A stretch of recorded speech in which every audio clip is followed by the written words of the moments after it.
Hello guys! Luluto ako ng tinola.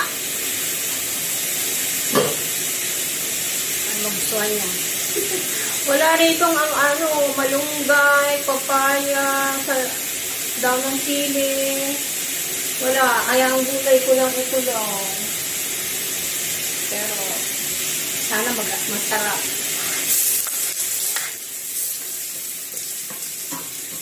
Luya, ginger. Di pa kami nakakapunta sa Asian market again. Muli eh. Maybe soon.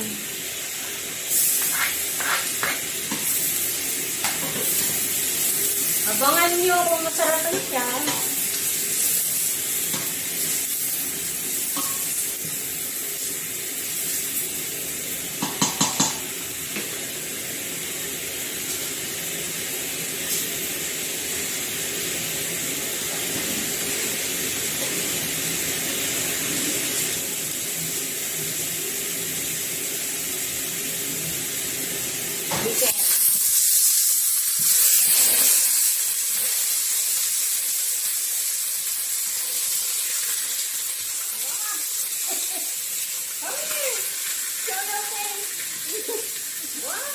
I'm just trying to find out what you're doing. All that noise. Don't burn down my house. Yes!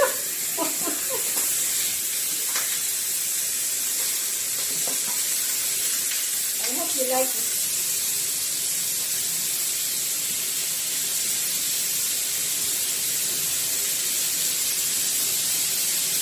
Everything she's preparing has been delicious. Oh, Very good. Oh. The taste of the Philippines. Yeah.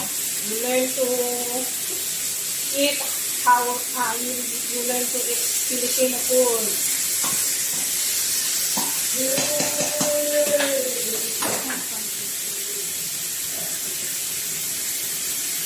Saturday ngayon guys eh. Kaya wala siyang pasok. Hindi ko siya.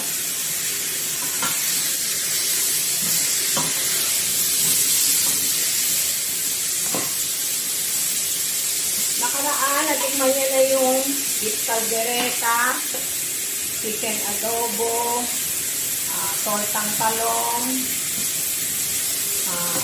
nilagang baka.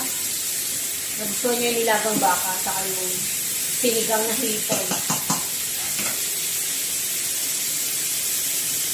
Ngayon, ipapatry ko sa kanya yung tinolang manok. Kita nyo, ginawan pa niya ako ng stand para sa cellphone. Kasi may nag-comment that daw hindi pakita yung kawali. So, ayan. Makikita nyo. Very supportive yan. Lahat ng gusto kong gawin, sinusuportahan niya.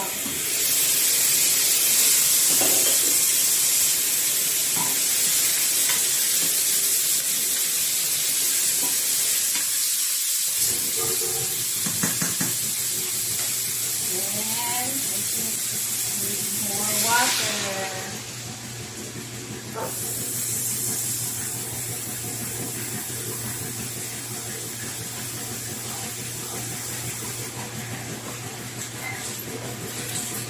See?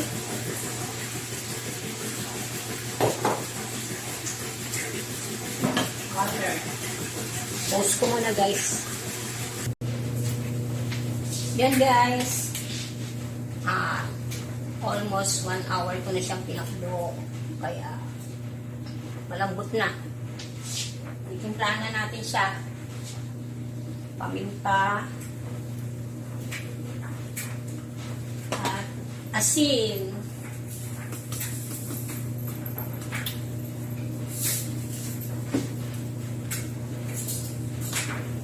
Wala kasi ditong mga ibang seasoning hindi ko alam gamitin. Marami siya seasoning dito, hindi ko namang kilala. Kilala ko lang yung alam mo na, yung nasa dilaw. Tsaka yung square. Hanap talaga ako noon pag punta ulit namin sa Asian market.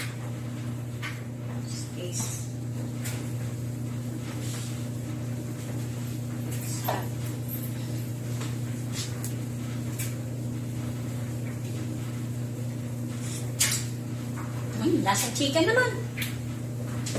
Masa naman yung chicken kasi tagal mo siya pinakulo. Konting kulang lang siya sa tayo ng ano dito.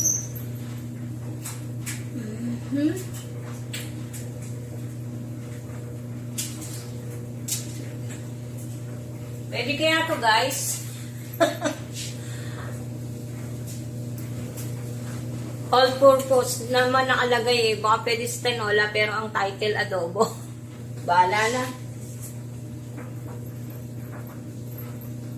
Tila.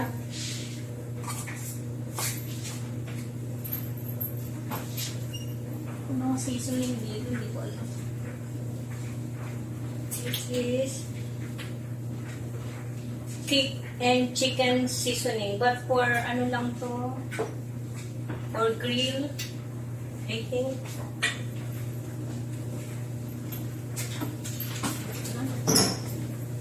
Mana natin.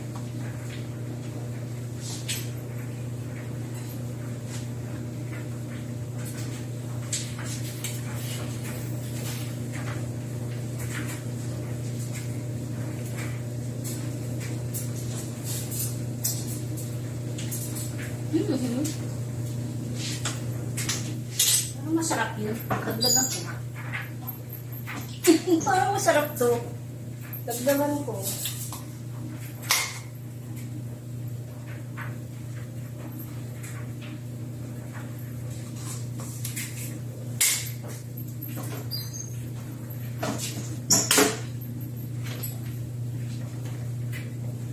Puro chicken talaga eh. Kasi hindi matansya yung lasa dahil walang pampasarap eh.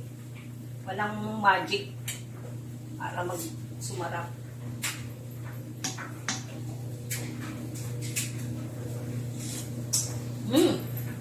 Perfect. Masarap nga yun guys. Then, lagyan na natin siya ng gulay. That's all ang aking tinola.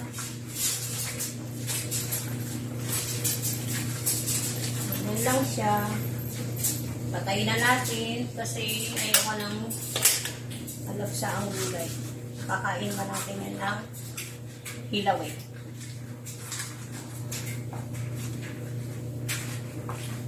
Busy siya, may ginagawa siya. So guys, thank you for watching.